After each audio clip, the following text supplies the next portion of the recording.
Asanteni sana, and thank you very much for your comments and your words of encouragement.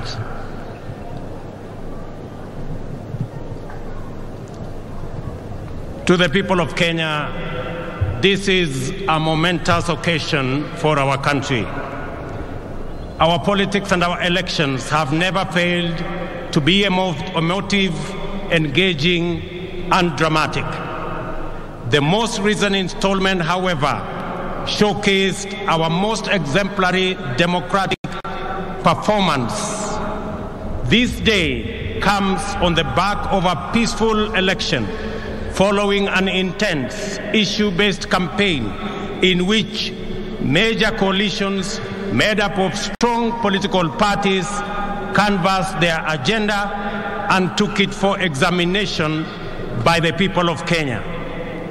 The Independent Electoral and Boundaries Commission stewarded a transparent and credible election whose result faithfully reflects the democratic will of the people of Kenya.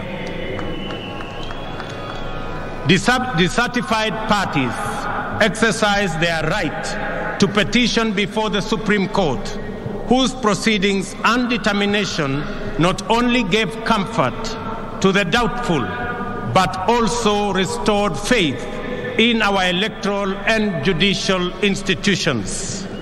Many countries aspire to have moments like this, and we as Kenyans should not take ours for granted.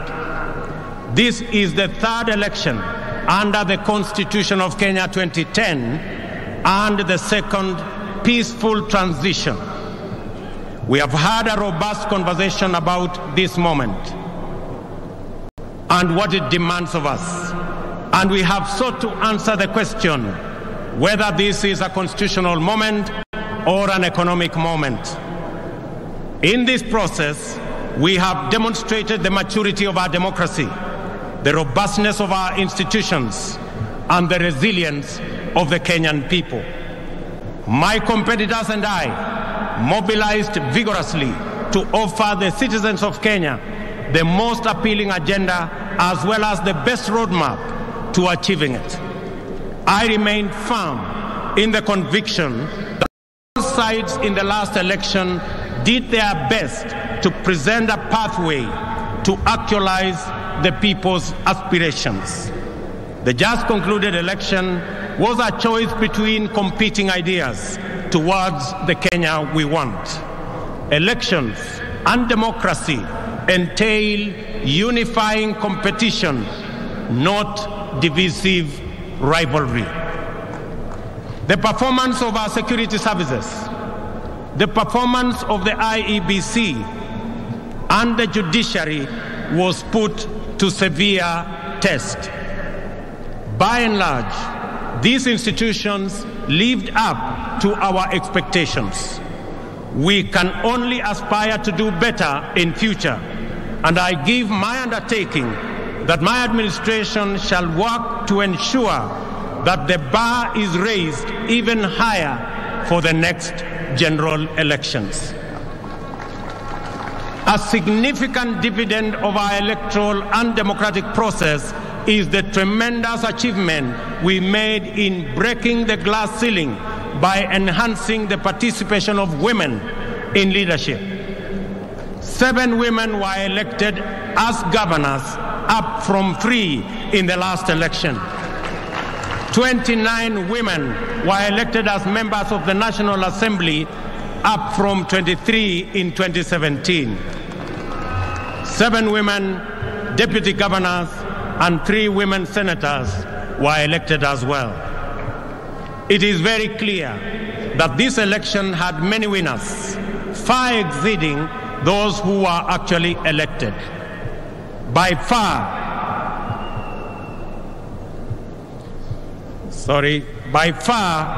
the largest winners of this election is the people of Kenya.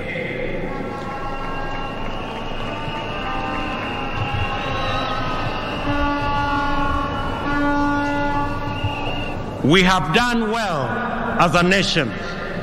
We have blazed the trail in an increasingly challenging environment where democracy is consistently on trial.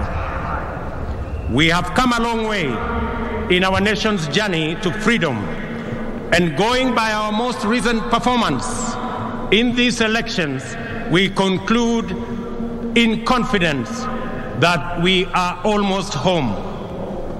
Allow me, ladies and gentlemen, to single out the Independent Electoral and Boundaries Commission for special commendation for the courage to do the right thing under exceptionally challenging circumstances. As an institution, they have set a new standard in public service that is uncompromising, professional, and exemplary, while raising the bar of integrity of our public officials and public institutions. It is appropriate to single out for special mention the chair of the IEBC, Wafula Chebukati, for standing firm, resisting bribery, resisting intimidation, and resisting blackmail, and doing the right thing.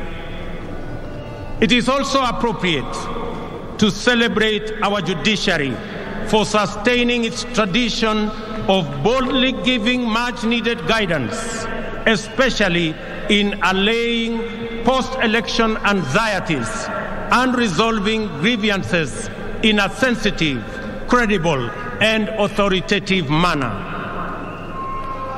Judiciary's articulation of the aspirations and standards enshrined in the Constitution has deepened our democracy and institutionalized our rule of law. Our judiciary is now, without a doubt, Kenya's biggest constitutional dividend. The judiciary has successfully arbitrated 3 election disputes and defended the nation against formidable onslaughts on our Constitution. Our judiciary has demonstrated transparency in its proceedings and decision-making, thereby consolidating its independence, authority, and legitimacy. I also take this opportunity to say a special word of appreciation to our security services for a commendable job at a critical moment in our nation.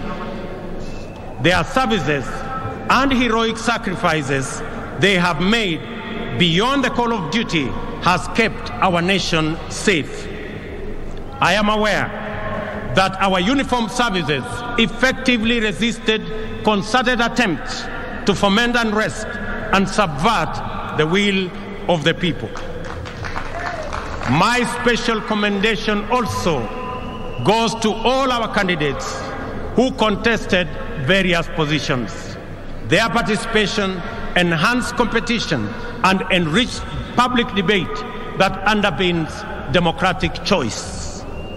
Special recognition goes to my worthy competitor and friend, the Honorable Raila Amolo Odinga, and his running mate, the Honorable Martha Wangari Karua, and all the other candidates who mounted a vigorous and determined campaign.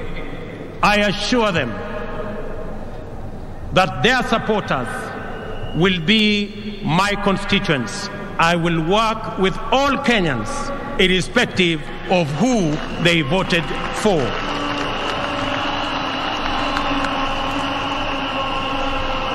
Our special gratitude also goes to millions of Kenyans in the Hustler movement for tirelessly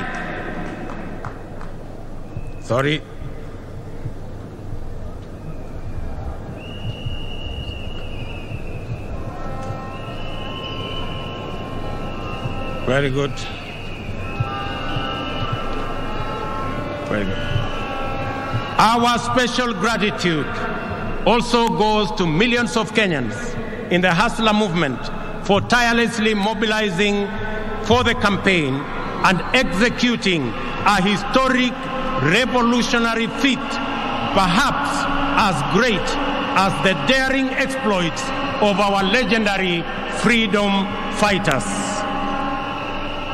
This includes all our campaign volunteers, agents, mobilizers, and those who contributed whatever they could in whatever form to keep the movement going. I also appreciate our religious community and institutions for their support, their prayers, and encouragement. I commend the church in particular, and in equal measure the Islamic religious leadership, for their considerable support to us and our campaign. We also appreciate them for continuously exploring avenues for interfaith understanding and solidarity, which have gone a long way to enhance tolerance and cohesion in Kenya. Faith-based institutions continue to play a noble and indispensable role in our communities, and I commit that we will enhance our partnership, build on our collaboration, and enhance our support to them. At this juncture, it is important for me to speak directly to the youth, and especially those who participated in one way or another in the election campaigns. I commend you for resisting pressure and enticement to be misused as agents of conflict and disruption during the electioneering period.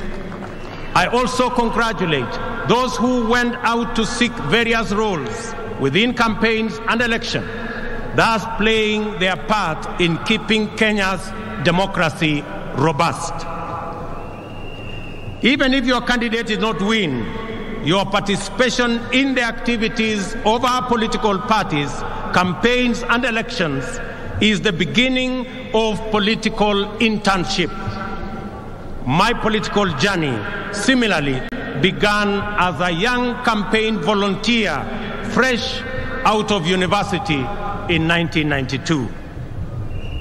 Your experience and lessons learned should form the basis for your leadership journey going into the future. We have all therefore emerged out of this contest stronger, more united, and alive to the issues that are common to all of us. We should remain conscious that we have all been elected to work together in ensuring that our children go to school, our people have food and decent health care, and our young people have jobs, and our workers have dignified livelihoods. For we believe strongly that every hustle matters. Dreams and ambitions live in the hearts of Kenyans who struggle daily against daunting odds, often with nothing except stubborn hope. Some succeed, others fail, while others also do not even get a decent chance.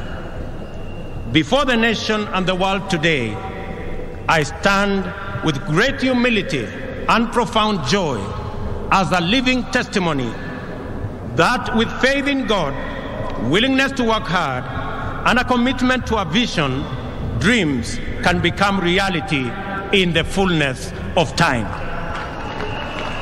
I promise to throw open every door of opportunity and to keep every door open until success stories become the norm rather than the exception, and urge all other leaders to do the same so that we can together expand opportunity and chance for many of our citizens. Ladies and gentlemen, we should consolidate our success in the just concluded elections and enhance the capacity and performance of our governance institutions. The innovative deployment of technology to secure election results has been the Electoral Commission's pioneering breakthrough. Going forward, we will support the IEBC's institutional capacity so as to expand the deployment of technology to cover all elections, from those of MCA to those of the president. I also believe that there is tremendous opportunity for IEBC to support electoral processes in our political parties as part of the broader democratic development.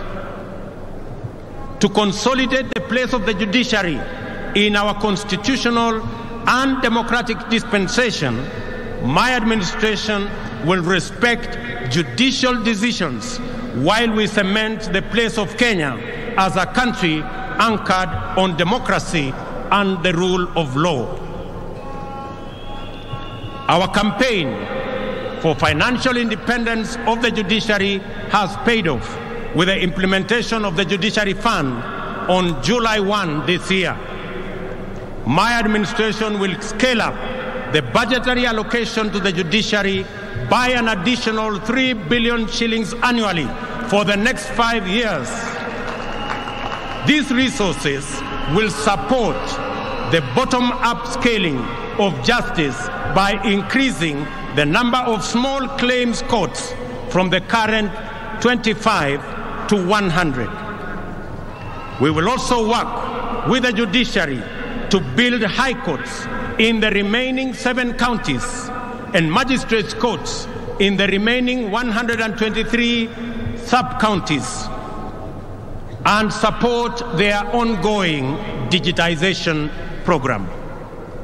These interventions will empower the judiciary to adjudicate and expeditiously conclude corruption cases, commercial disputes, and all other matters, thereby enhancing access to justice and efficiency in our judiciary. To further demonstrate my commitment to the independence of the judiciary, this afternoon I will appoint the 6 judges already nominated for appointment to the Court of Appeal, which was done 3 years ago by the Judicial Service Commission. And tomorrow, I shall preside over their swearing in so that they can get on with the business of serving the people of Kenya.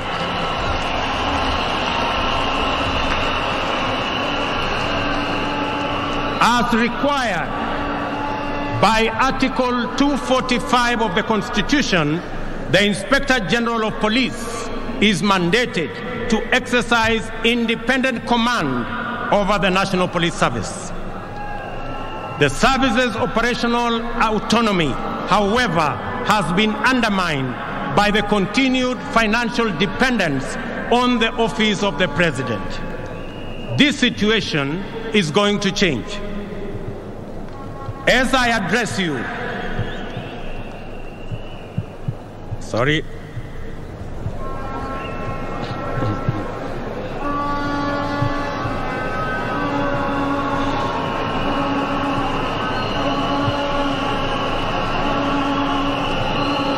One moment. Good. There we are. As I address you, I have instructed that the instruments conferring financial autonomy to the National Police Service by transferring their budget from the Office of the President and designating the Inspector General as the accounting officer be placed on my desk for signature this afternoon.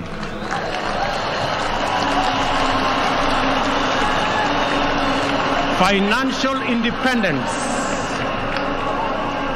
of the police will give impetus to the fight against corruption and end the political weaponization of the criminal justice system, an undertaking I made to the people of Kenya. I understand the deep fissures and low morale in the public service. The intimidation that was visited on IEBC commissioners and staff during the election was also meted out on various other agencies and staff in public service. This is now in the past.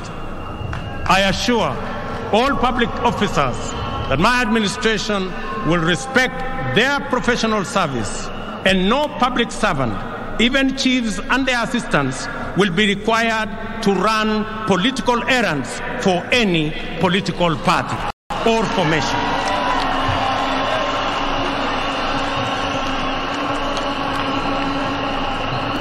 Ladies and gentlemen, we anchored our campaign on the platform of the economy premise on job creation and the well-being of the people of Kenya, and we have been working continuously on the measures to bring down the cost of living. Our people are confronted daily with increasingly unaffordable prices, especially food and transport.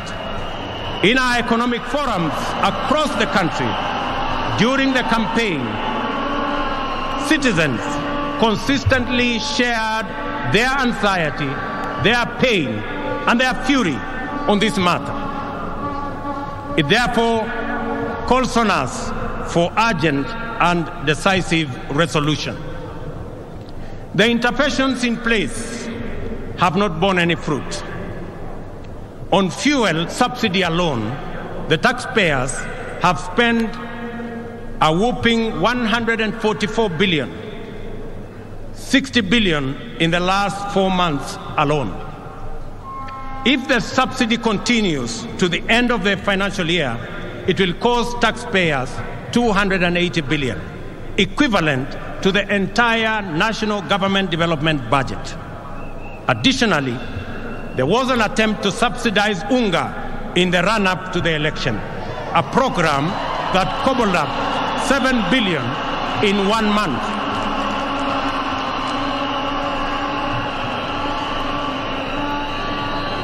In addition to being very costly, consumption subsidy interventions are prone to abuse. They distort markets and create uncertainty, including artificial shortages of the very products they seek to subsidize. The cost of living challenges are related in our respectful submission to production. Our strategy to bring down the cost of living is predicated on empowering producers. The forecast for maize harvest this year is below 30 million bags against a normal production of 40 million bags. The main cause of the decline in production is the high cost of farm inputs. Our priority intervention, therefore, is to make fertilizer, good quality seed, and other agricultural inputs affordable and available. For the short rains, we have already made arrangements to make 1.4 million bags of fertilizer available at Kenya shillings 3,500 for a 50 kilogram bag, down from the current 6,500. This fertilizer will be available from next week. I appeal to county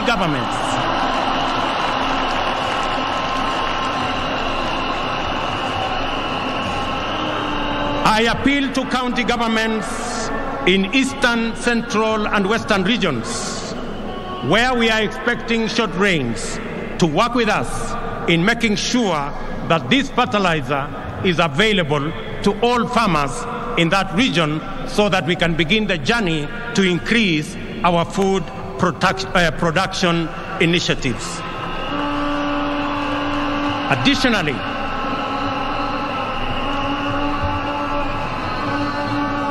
Additionally, to cushion tea farmers, we have made arrangements with KTDA to immediately supply tea farmers with fertilizer at 3,500 shillings, down from Kenya shillings 5,600.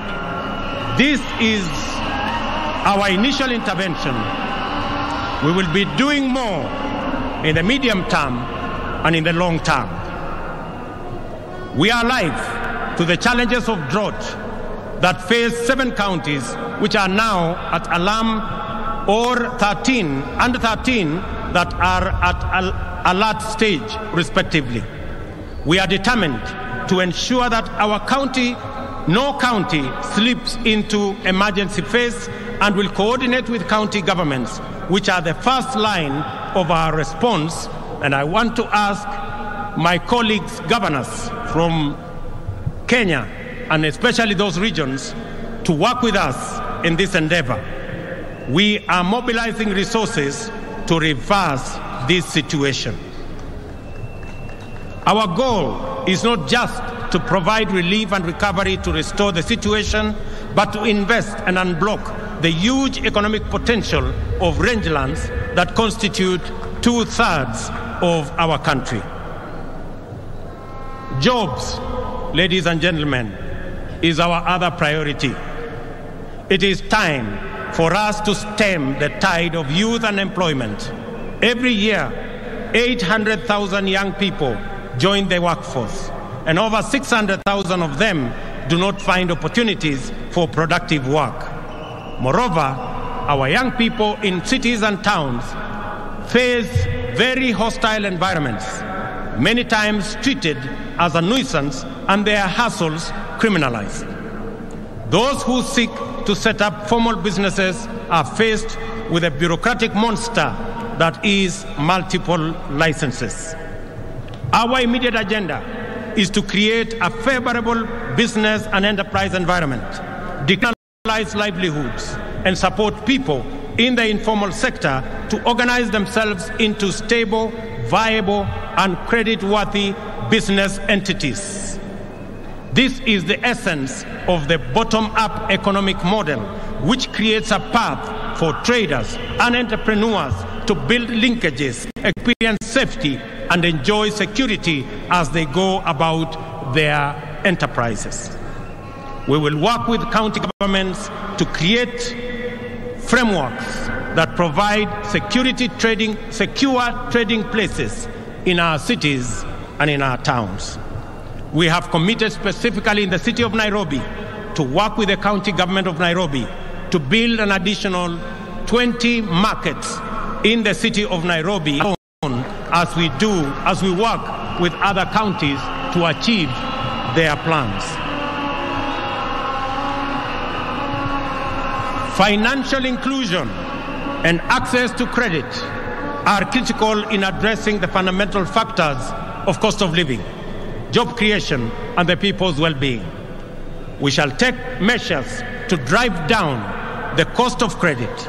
Our starting point is to shift the Credit Reference Bureau framework from its current practice of arbitrary, punitive, all-or-nothing blacklisting of borrowers, which denies borrowers credit. We will work with credit reference bureaus on a new system of credit score rating that provides borrowers with an opportunity to manage their credit worthiness. This will eliminate the culture of blacklisting. In our engagements, traders also complain about the onerous burden involved in cash transactions exceeding 1 million. Many have reverted to storing money under their mattresses at great risk, which is clearly not the intention of the anti-money laundering regulations. While we remain fully committed to mitigating this risk, we believe that there is scope to make compliance.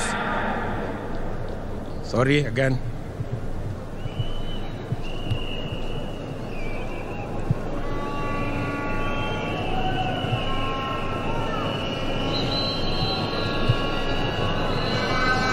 Very good.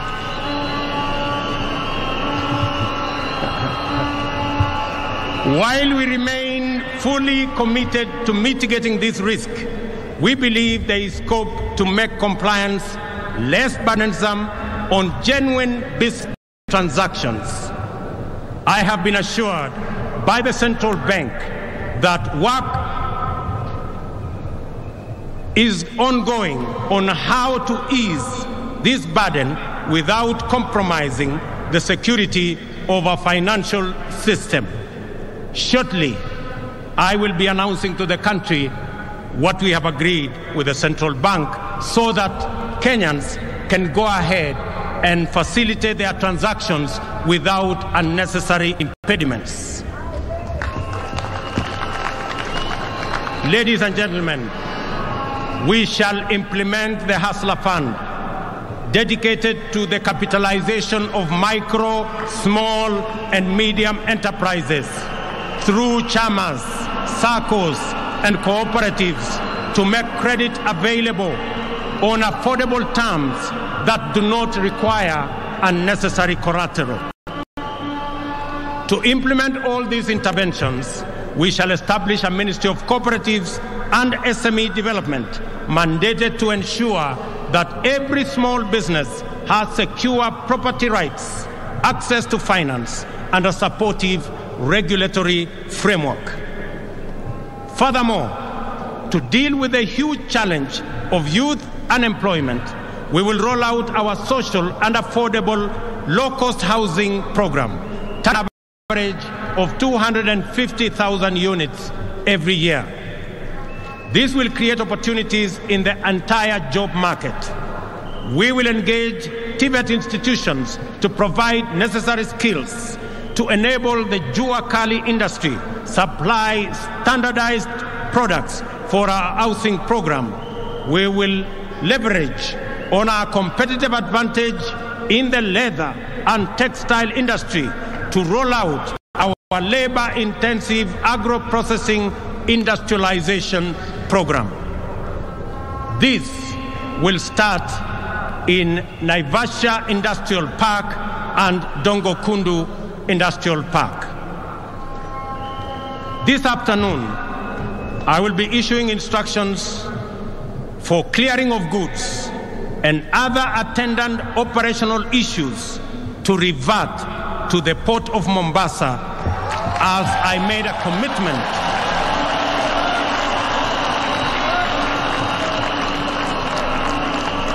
to Kenyans.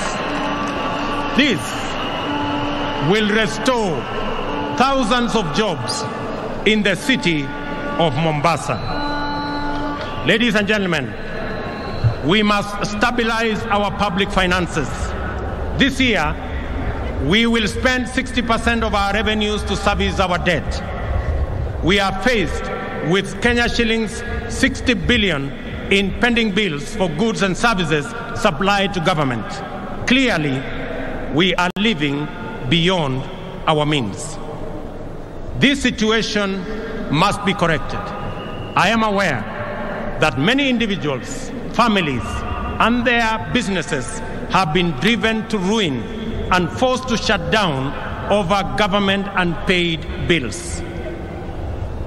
We shall give priority to the expeditious resolution of our pending bills so that the government can meet its obligation and facilitate better economic performance. In the coming weeks, we shall advise government creditors on the mechanisms for the resolution of their outstanding payments. We are committed to ensuring that they are paid in the shortest time possible. Additionally, we urgently need to expand our tax base. Our job creation agenda and the capitalization of our SMEs will go a long way in broadening our tax bracket. We will make KRA more professional, responsive, and people-friendly. I urge taxpayers to respond by undertaking their patriotic duty and pay their taxes. In furtherance to this, oversight institutions such as the Auditor General and the Controller of Budget will be adequately funded to execute their mandates. On the matter of gender parity, I am committed to the two-thirds gender rule as enshrined in our Constitution. We will work with Parliament to to fast-track various legislative proposals and establish a framework that will resolve this matter expeditiously, as I promised in our manifesto. The participation of women in our governance does not make us lesser, it makes us greater. And their role can no longer be nominal, it must be substantive. Ladies and gentlemen, our health agenda is premised on fundamental reform in the way health is financed and provided. We shall reform the National Insurance Fund to make it a social health insurance provider, improve procurement of medical supplies, deploy an integrated, state-of-the-art health information system, and most importantly, provide adequate human resources at all levels. Contributions to the National Hospital Insurance Fund will now be graduated and will depend on people's income. There is a robust conversation, ladies and gentlemen, in the country on education, and in particular, the implementation of CBC curriculum. Public participation is critical in this matter. I will establish an education reform task force in the presidency, which will be launched in the coming weeks. It will collect views from all players in line with the constitutional demand of public participation, and we are particularly alive to the anxieties of parents on the twin transition of the last 844 class and the first CBC class in January next year. I assure all that there will be a solution to the matter before then.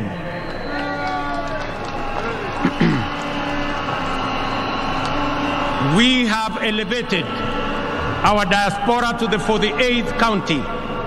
The complaint has always been that the diaspora does not receive adequate attention and attention they deserve. The focus has been on remittances, while the fundamental rights as citizens have been neglected. To correct this oversight, I pledge to elevate diaspora to a ministry level, strengthen diaspora services in all embassies, work with Parliament to set up a committee that will exclusively deal with diaspora issues, and set up a mechanism for public participation by Kenyans living in diaspora. Equally, I will work closely with the IEBC to expand and enhance diaspora participation in all our elections. Ladies and gentlemen, devolution and sharing of power and resources is not just a national value, but a principle of governance in our Constitution, but it also is the crown jewel of our constitutional dispensation and the proudest achievement of the citizens of the Republic of Kenya. Every part of our country has experienced the positive impact of this invaluable institution, and Kenyans yearn for better performance of all our devolved units. One of the best ways of accelerating national development is through collaboration with county governments.